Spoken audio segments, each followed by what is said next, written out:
Voilà un peu plus d'un mois maintenant que les services publics sont paralysés aux États-Unis, privés des fonds fédéraux en raison du shutdown.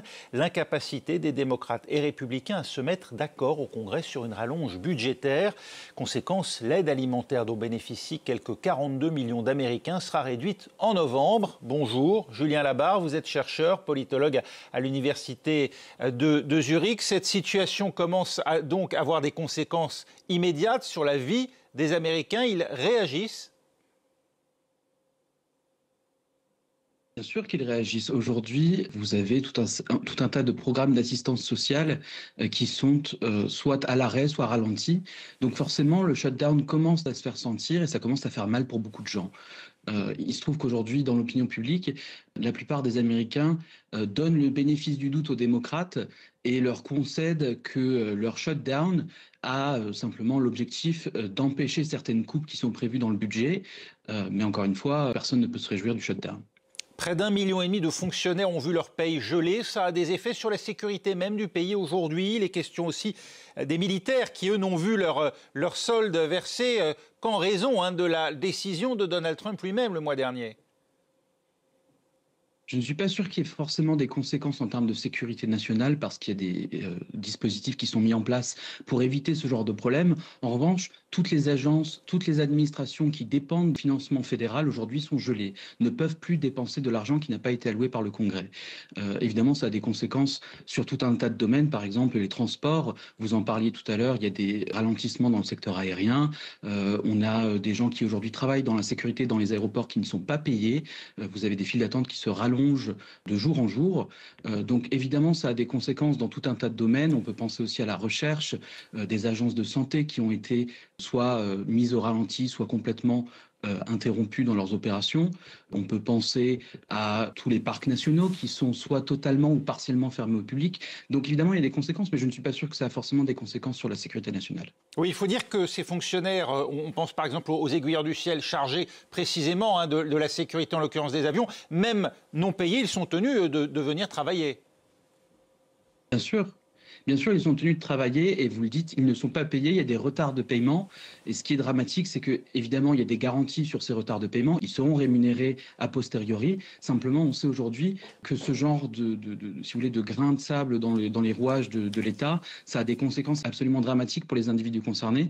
Pourquoi? Parce que des études ont montré, par exemple, l'année dernière, qu'environ 37 ou 38% des Américains aujourd'hui déclarent ne pas pouvoir faire face à des dépenses imprévues à hauteur de $400. Donc vous imaginez bien que se voir interrompre le versement de ces salaires, ça a des conséquences absolument dramatiques pour des tas de familles. Ce sont ces mêmes perturbations aériennes qui avaient conduit en 2019 républicains et démocrates à mettre un terme à 35 jours de shutdown. On n'en est pas tout à fait là encore, mais pas loin. Or, le week-end de Thanksgiving arrive, ça pourrait valoir la même issue, là encore, au shutdown. Si vous voulez, la différence entre le shutdown de 2019 et celui auquel on assiste aujourd'hui, c'est que par rapport à 2019, la polarisation a continué d'augmenter. On en est à des niveaux absolument stratosphériques.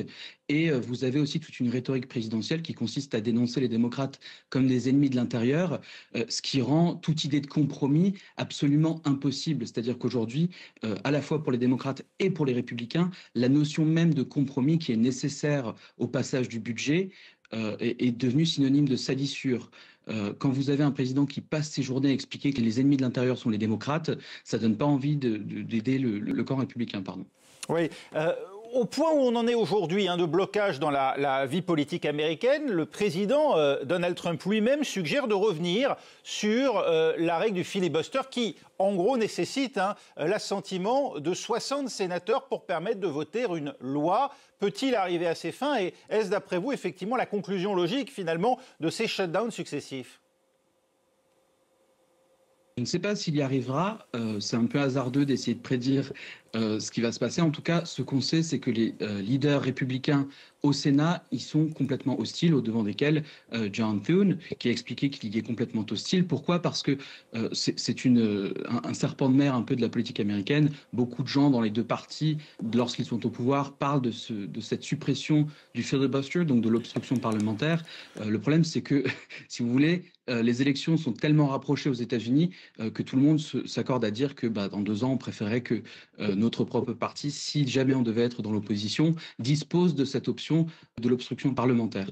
Donc c'est possible, mais en tout cas, si jamais ça devait arriver, les Républicains devraient être bien au clair que si jamais les démocrates récupéraient la majorité au Sénat, ils ne se priveraient pas de l'utiliser et faire passer tout un tas de réformes auxquelles les Républicains sont opposés, par exemple des réformes sur le droit au vote, sur le droit à l'avortement et plein d'autres domaines. Donc je ne suis pas sûr que les Républicains y soient particulièrement favorables, mais Donald Trump y est favorable pour une seule raison, c'est encore une fois, il refuse de s'asseoir avec les leaders démocrates et essayer de négocier un compromis. Parce qu'encore une fois, pour lui, le compromis, c'est la compromission. Vous évoquiez, Julien Labarre, les élections de mi-mandat, elles ont lieu dans 1 an. Avant cela, il y a 3 scrutins cette semaine à la mairie de New York et également à la tête de 2 États, la Virginie et puis également le New Jersey, un État mitoyen de l'État de New York lui-même. Cela va avoir un impact et vous pensez d'ailleurs que le shutdown lui-même va d'une certaine manière se retranscrire dans le résultat de ces 3 élections ? C'est possible. Vous savez peut-être qu'au printemps 2025, il y avait déjà toute une dispute au sein du Parti démocrate sur est-ce qu'il faut engager un shutdown ou non. Zohran Mamdani fait partie de cette aile progressiste du Parti démocrate avec Alexandria Ocasio-Cortez, qui était la principale défenseur de cette option du shutdown. Donc aujourd'hui, si cette aile du parti sortait victorieuse des élections, évidemment, ça donnerait des motivations supplémentaires pour la partie du Parti démocrate qui, au printemps, avait accepté de négocier avec les Républicains, de ne pas le faire. Donc c'est possible. Après, est-ce que ça aura forcément des conséquences dramatique sur l'issue du shutdown, je ne suis pas sûr, mais en tout cas, ça aura forcément des conséquences à l'intérieur du Parti démocrate qui aujourd'hui cherche des solutions pour revenir au pouvoir. Et aujourd'hui, puisque l'élection de 2024 était si serrée, il n'y a pas de solution magique, il n'y a pas de solution miracle, mais la victoire possible de l'aile progressive pourra donner des indications sur le futur du parti. Merci Julien Labarre d'avoir été avec nous pour revenir donc sur ce blocage aux États-Unis. On va passer à l'actualité économique à présent avec Laure Mannin.